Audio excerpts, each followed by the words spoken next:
Hello guys, and I'm getting ready for my trip to South Florida to catch some fish, and I want to share some secrets with you and tell you my mistakes I have made before, so you can avoid those mistakes. This video is more designed for new anglers.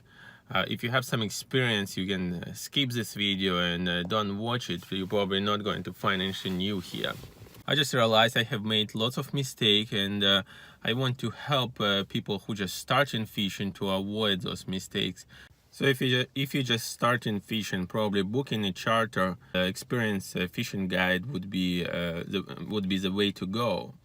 But from what I realize, catching fish from a charter or with a guide is not the same as you catching fish by yourself. So basically, fishing starts not when you are on the water already, but fishing basically starts with planning. So fishing starts at home. So what I do before my fishing trips, usually I sit with Google Map and I research different fishing spots. I look at different maps and I try to find where the artificial reefs, depth drops. Those are important to know before you go to the lake or to the ocean or to the river. So I usually mark those spots on the map just before I go. And fishing is all about detail, because like very small and not important as you may think detail may completely change your fishing trip. If you find any mistake in this video, or you have different tips, or you have more advices, feel free to put it in the comment section. It will be greatly appreciated. I also want to tell you that I'm fishing from a kayak. So if you're fishing from a boat, it may not work for you, or you may use a little bit different tactic.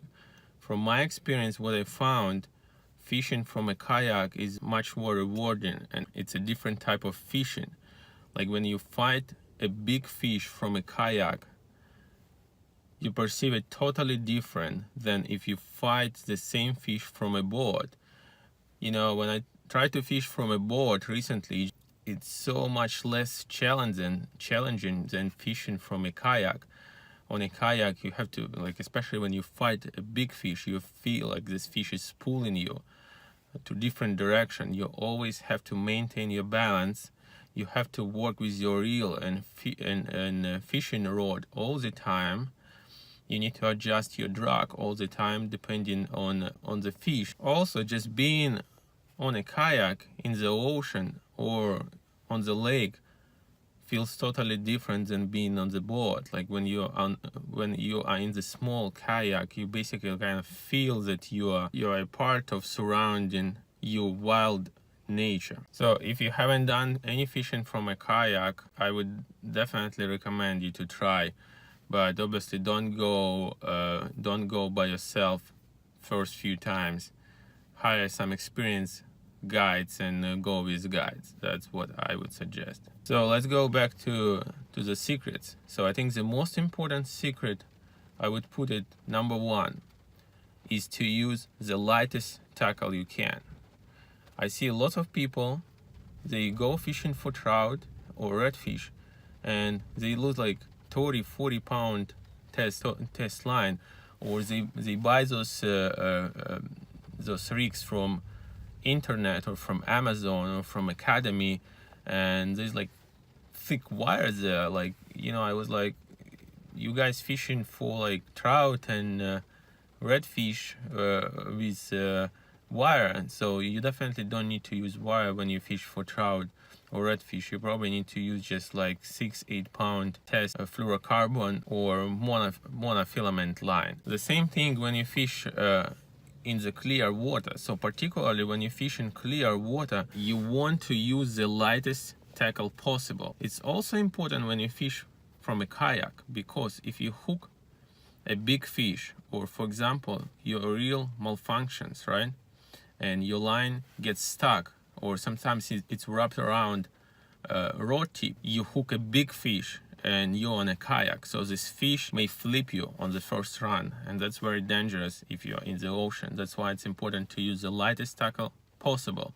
So if you use lightest tackle, it's probably just going to break if your line wraps around a rod tip, but at least it's not gonna flip you. If you use like 80, 100-pound test in the ocean and shark strikes your live bait, it's gonna flip you on initial run, because on initial run the fish is very strong, it's not exhausted, it has a lot of strength.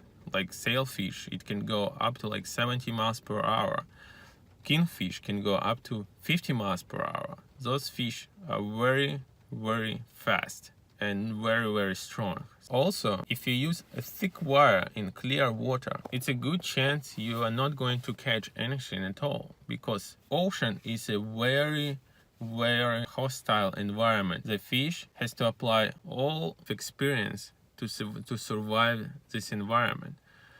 And usually fish that grew up big enough will have lots of experience to avoid different dangerous situations. That's why if you use a thick wire or thick monofilament or thick fluorocarbon leader, it's a good chance you're not gonna get any bite.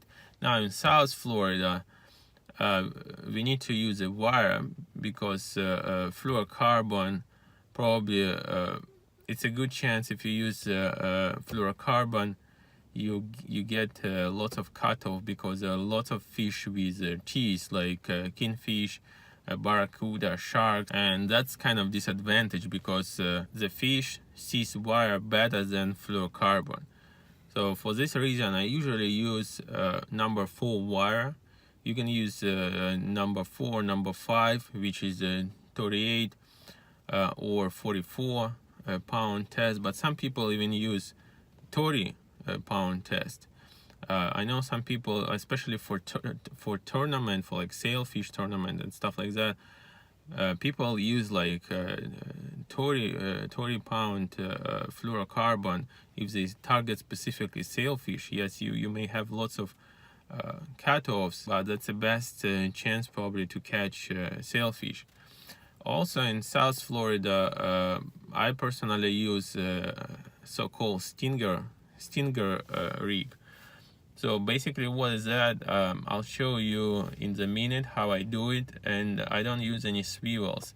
So basically what I do, I use stinger rig followed by fluorocarbon, usually 40 or 30 pound test, and followed by 40 pound test braid line. If you are fishing from a kayak, usually you don't need to use heavier tackle unless you specifically target sharks for some reason. So instead of using thick line or thick wire, you need to be more creative with your drag. So you need to have a good reel, and you need to adjust your drag tight enough to make fish tired fast, but it should not be weak enough to spool you out. Also, the advantage you have being on a kayak, you may allow fishing to drag you around.